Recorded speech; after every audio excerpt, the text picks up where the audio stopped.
नमस्कार, मी सागर जोशी. TV9 मराठीमध्ये आपलं स्वागत. आणि बुलेटिनच्या सुरुवातीलाच छगन भुजबळ यांच्या संदर्भात महत्त्वाची बातमी आहे. मंत्रिपद न मिळाल्यानं छगन भुजबळ यांनी अजित पवार यांच्यावर आता उघड नाराजी व्यक्त केली आहे. मंत्रिपद न मिळाल्यामुळे छगन भुजबळ हे चांगलेच संतापले. मला मंत्रिपद मिळावं यासाठी देवेंद्र फडणवीसांचा आग्रह होता असं देखील छगन भुजबळ यांनी म्हटलंय. मात्र मंत्रिपद कुणी नाकारलं याचा शोध घेणार असं देखील भुजबळ यांनी म्हटलंय.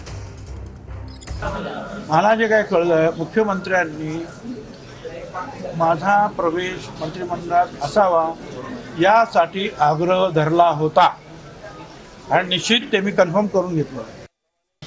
मंत्रिपद कुणी नाकारला हा सगळ्यात महत्त्वाचा प्रश्न आहे. शोधावं लागेल ना, तोच तो प्रयत्न चालू आहे. कुणी नाकारलं आणि कुणी नाकारलं तरी शेवटी जे आहेत त्याच्या पक्षाचा जो प्रमुख आहे, बीजेपीचा प्रमुख जे आहेत तिथले सरकारमधले ते देवेंद्र फडणवीस आहेत, ते निर्णय घेतात. शिंदे गटाचे जे प्रमुख आहेत ते शिंदे साहेब आहेत, ते त्यांच्या गटाचा निर्णय घेतात. आणि बाकीचं काही असलं तरी आमच्या गटाचे जे प्रमुख आहेत अजित पवार ते त्यांचा निर्णय घेत असतात. बाकी काय सगळे सांगाल तर प्रत्येकालाच मंत्रिपद पाहिजे असतं. काल आपल्या ओठी एक गाण्याच्या ओळी होत्या, जहां नहीं चाहना वहां नहीं रहना. काय आपल्या मनामध्ये नेमकं? तो आपको क्या कहना है अभी?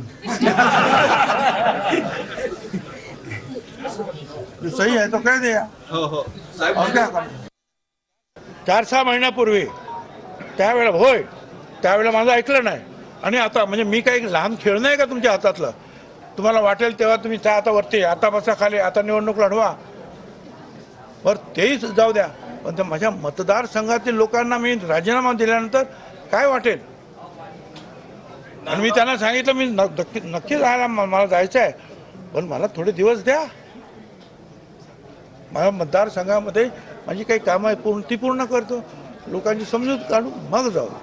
माझ्या मतदारसंघामध्ये माझी काही कामं आहे ती पूर्ण करतो, लोकांची समजूत काढू मग जाऊ. म्हणजे तुम्ही म्हणणार बस बस उठ, छगन भुजबळ तसा मनुष्य नाही. प्रश्न मंत्रिपदाचा नाही, प्रश्न ज्या प्रकारे अवहेलना करण्यात आली त्याचा आहे. आणि त्याच्या संदर्भात मी उद्या तुम्हाला आणखीन काही सांगेन. पण आता मी निवडणूक लढलो, आत्ताच संपली निवडणूक, अजून त्या मतदारसंघाचे काही प्रश्न निर्माण झालेले आहेत ते सोडायचे आहेत. माझ्यासाठी जीव काढला माझ्या लोकांनी मला निवडून आणण्यासाठी. मी त्यांना मी काय सांगू? मी राजीनामा देऊ शकत नाही, कारण राज्यसभेवर जायचं असेल तर विधानसभेचा राजीनामा द्यावा लागेल. आणि मी त्यांना सांगितलं 1-2 वर्ष द्या, काय मी जातो तोपर्यंत माझ्या मतदारसंघात मी स्थिर स्थावर सगळं करीन आणि मग त्यांचा निरोप घेऊन तुमच्याकडे येतो आणि मी जातो. त्याच्यानंतर ते म्हणाले आपण चर्चा करू बसू. तर कधी बसल्यास